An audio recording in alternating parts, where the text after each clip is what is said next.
राधे राधे दोस्तों। एक बार की बात है, एक व्यक्ति जिसका नाम आत्माराम था, वह बाजार से होकर जा रहा था। वह बोला, हे नारायण, मैं तुमसे प्रार्थना करता हूँ कि तू मुझे 100 रुपए दे दे, तो मैं उनमें से 10 रुपए तेरे नाम से गरीबों को दे दूंगा। क्योंकि उसके पास तो खाने के लिए भी पैसे नहीं थे। नारायण को उस पर दया आ गई और उन्होंने उसकी प्रार्थना सुन ली। उस व्यक्ति को तुरंत ही पैसे मिल गए, जिसमें से उसने 10 रुपए अपने दूसरे हाथ में रख लिए और बाकी रुपए रुमाल में बांधकर निकाल लिए, ताकि जैसे ही उसको कोई गरीब आदमी मिले तो वह उन्हें दे सके। तभी उसके सामने एक अंधा आदमी भीख मांगता हुआ आया, तो जैसा कि उसने अपनी प्रार्थना में कहा था, उसने उसको 10 रुपए दान में दे दिए। अब उस अंधे को विश्वास ही नहीं हुआ, तो उसने पूछा, आपने मुझे यह पैसे क्यों दिए? आत्माराम बोला, नारायण ने अभी अभी मुझे 100 रुपए इसी शर्त पर भेजे हैं कि मैं उनमें से 10 रुपए उनके नाम पर किसी गरीब आदमी को दे दूं। अंधा बोला, भगवान आपको सुखी रखे, मेहरबानी करके मुझे अपने सारे पैसे दिखाइए। मैंने अपनी सारी जिंदगी में 100 रुपए कभी एक साथ देखे ही नहीं, मुझे कम से कम उन्हें महसूस तो करने दीजिए। आत्माराम को इसमें उसकी कोई चालाकी नहीं लगी, तो उसने अपना रुमाल उस भिखारी के हाथ में रख दिया। और बेवकूफ आदमी वह कुछ ज्यादा ही सीधा रहा होगा। पैसे का रुमाल लेते ही भिखारी ने दिखाया कि वह उसका ही पैसा है, तो आत्माराम उसके ऊपर चिल्ला उठा और उसने अपना रुमाल छीन लिया। तो भिखारी ने जोर जोर से शोर मचाना शुरू कर दिया, बचाओ बचाओ, यह आदमी चोर है, यह मेरा सब कुछ छीनना चाहता है। लोगों, इसको पकड़ लो, अब इससे और लड़ने की ताकत मेरे अंदर नहीं है। आसपास चलते लोग चिल्लाए, क्या बात है, क्या किया है इसने? भिखारी बोला, यह मेरे पैसे छीनना चाहता है। देखो, इसके हाथ में मेरे सारे पैसे हैं, 90 रुपए हैं, चाहे तो गिन लो, मैं सच बोल रहा हूँ। लोगों ने आत्माराम को पकड़ लिया और उसके रुमाल के पैसे गिने, तो वे वाकई में 90 ही थे। उन्होंने भिखारी का विश्वास कर लिया और उसका पैसा उसको वापस कर दिया। आत्माराम ने इसका बहुत विरोध किया, पर बेकार लोग उसका विश्वास ही नहीं कर रहे। उसने उनको अपनी कहानी भी सुनाई, वह भी उनकी कुछ समझ में न आई कि ऐसा कैसे हो सकता है।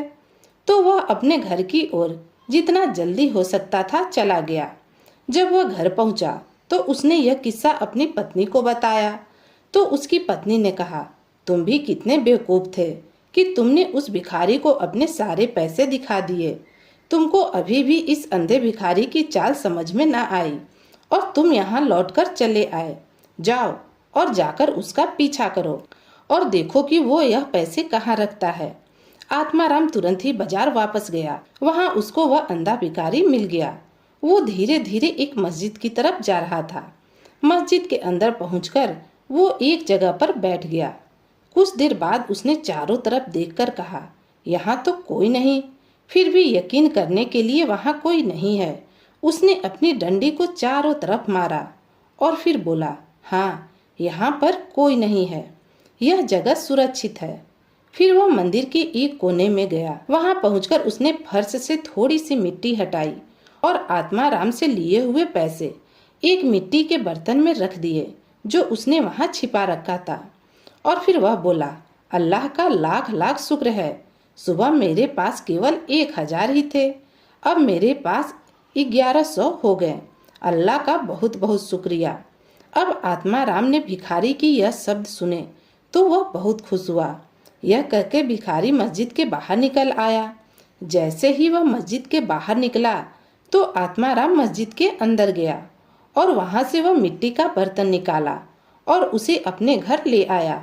जब वह घर पहुंचा तो उसकी पत्नी उसकी बहुत तारीफ की और उसको फिर से अंधे भिखारी के पीछे पीछे जाने के लिए कहा और कहा कि जाओ और देखो कि वो अब आगे क्या करता है। आत्माराम फिर चला गया और अगले दिन सारा दिन उस भिखारी के पीछे पीछे घूमता रहा। उस दिन भी शाम को उसने अपने आप को एक मस्जिद में पाया।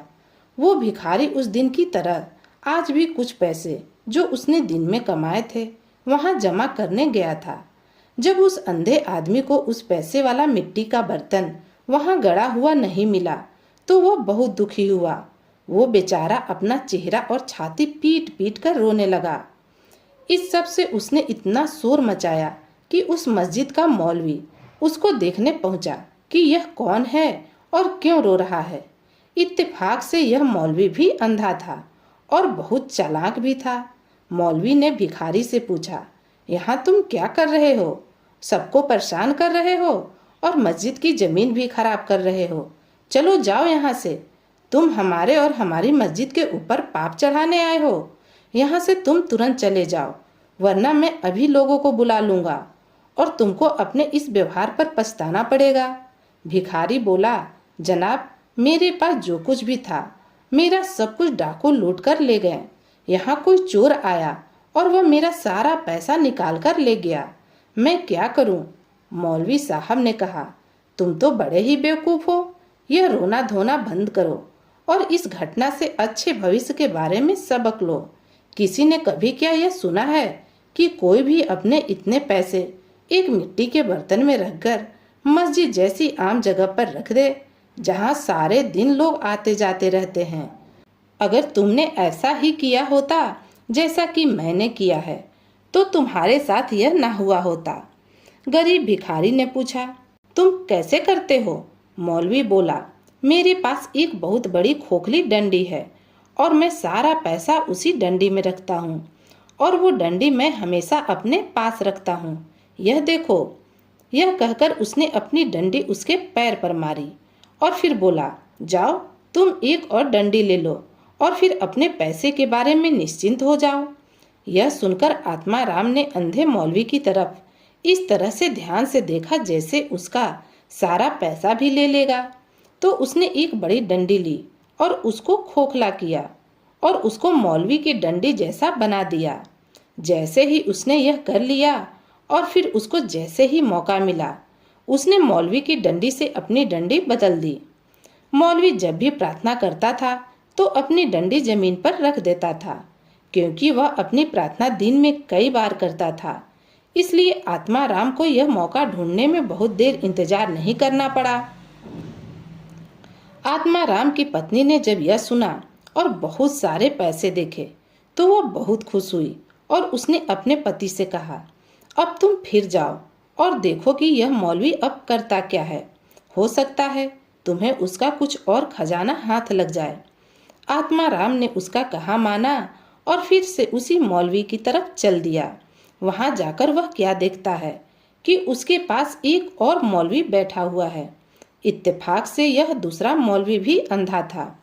पहला वाला मौलवी अपने पैसे खो जाने पर दूसरे मौलवी के सामने रो रहा था। तो दूसरे अंधे मौलवी ने उससे कहा, तुम्हारी बेवकूफ़ी के लिए अल्लाह का तुम पर कुफ्र पड़े।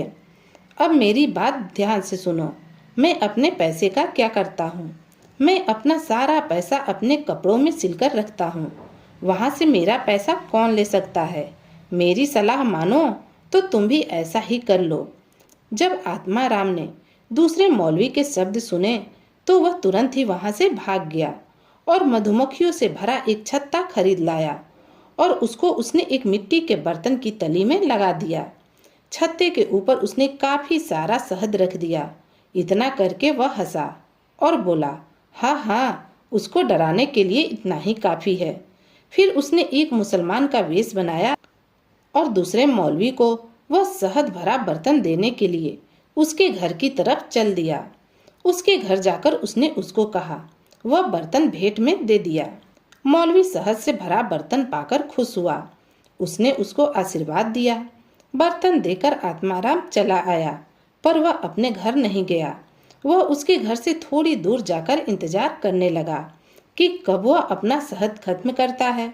जैसे ही आत्माराम उसके घर से गया, मौलवी ने शहद निकालने के लिए बर्तन में हाथ डाला कि वह उसको बड़े बर्तन में से निकालकर छोटे छोटे बर्तनों में रख देगा, क्योंकि वह यह नहीं चाहता था कि कोई दूसरा उसकी इतनी सारी चीज को उसके पास एक ही बार में देख ले। उसने शहद एक दो छोटे बर्तन में भरे ही थे कि अब उसका हाथ शहद की बजाय मधुमक्खियों के छत्ते से जा लगा।